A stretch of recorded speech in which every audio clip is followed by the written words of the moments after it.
راني I have 10 years old بدي أصير محامية دافع عن حق الناس. اسمي علي عمري 14 سنة بدي أصير دكتور. أنا اسمي خالد أنا عمري 10 سنين بدي أصير مهندس.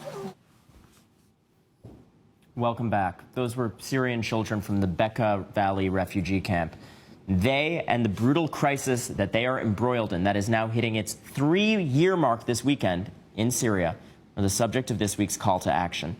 This crisis is not confined to Syria, and that's what we want to highlight today. From the newfound concerns about a polio strain emanating from Syria to the threat of a chemical weapons arsenal that is still not fully destroyed, what's happening there could affect all of us. This morning, the UN released this statement saying, quote, Syria is now the biggest humanitarian and peace and security crisis facing the world. With violence reaching unthinkable levels, the Secretary General deeply regrets the inability of the international community to put a stop to this appalling conflict. Just this morning, Syrian state TV reported that President Bashar Assad visited displaced Syrians in a frontline suburb of Damascus, where he vowed to keep up the fight against gunmen whom he blamed for driving people from their homes. This all begs the question, what exactly is U.S. leadership doing to help curb this crisis? We've been bringing you different facets of this every day, and here to talk about the American political stakes on Syria is Pennsylvania Senator Bob Casey. He's a member of the National Security Working Group and co-chair of the Weapons of Mass Destruction Terrorism Caucus. Senator, first I wanted to talk to you about the Obama administration's track record on this issue. Last summer, Secretary Kerry got a lot of flack for first saying there was undeniable evidence of a large-scale chemical weapons attack in Syria and then promising consequences. But then the White House first punted the question of whether to act to Congress and then backed down altogether. That was met with a lot of criticism. How much has that damaged the administration's willingness to take action? Well, Ronan, I think, first of all, we should start with the question you raised initially about chemical weapons. The Syrian regime is in the process, working with a whole host of international partners on this to make sure that these chemical weapons are secured and destroyed. It's far from being complete, as you know. It's actually slowed down a lot. But if a substantial percentage of those weapons can be destroyed, that's a significant achievement, and we should say that about the administration. Secondly, I'd say on the question of the suffering of children in Syria and the suffering of adults as well, the humanitarian aid that our taxpayers have paid for in the administration, the Obama administration led, should be noted, and it's rather significant. It's more than $1.7 billion, more than half of that going to Syria itself for humanitarian aid, all kinds of assistance. But so we should commend the administration for that. But even that is not enough because of the scale of this suffering, especially as it relates to children. We are now in the millions of children in Syria that are adversely impacted. More than 10,000 have been killed, but that doesn't begin to tell the suffering that literally millions are enduring. And if you add adults, you're more than 9 million. So the scale of this is just unimaginable.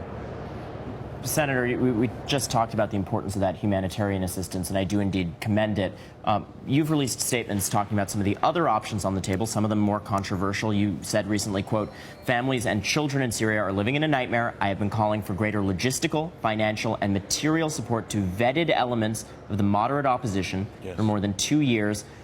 What do you say to critics who say this is a fractious opposition with a lot of dangerous elements in it, and that vetting is unrealistic at this point, given the scant intelligence on exactly how trustworthy these elements are?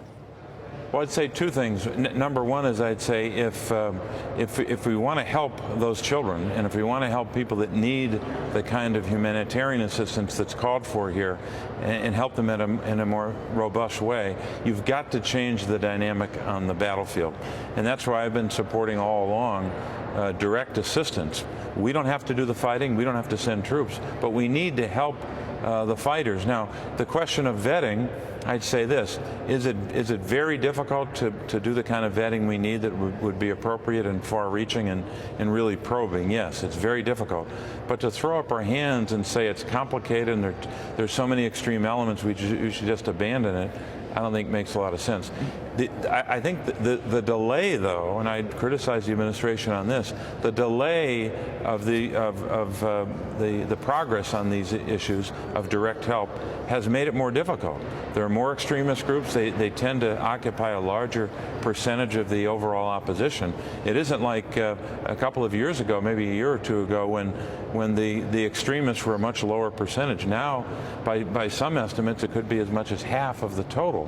But whatever it is, we've got to find the moderate elements, or even elements that we think are too aggressive, but they tend to be nationalistic, meaning they're focused on Syria's future, not some international agenda. So I think it's very important. If we're going to help people, you've got to change the dynamic on the battlefield. I would just push back slightly on the idea that the critique comes from this vetting being too difficult. I mean, you don't need to look very far back in our history to say the Mujahideen in Afghanistan in the 80s, or even what I saw when I was working for the State Department in Pakistan, where you have units that you may vet and you give guns to, and it unleashes a genie that's very hard to put back in the bottle. I wish we had more time to delve into these very important issues. I really commend the stand that you're taking on this. Thank you for reaching out to us.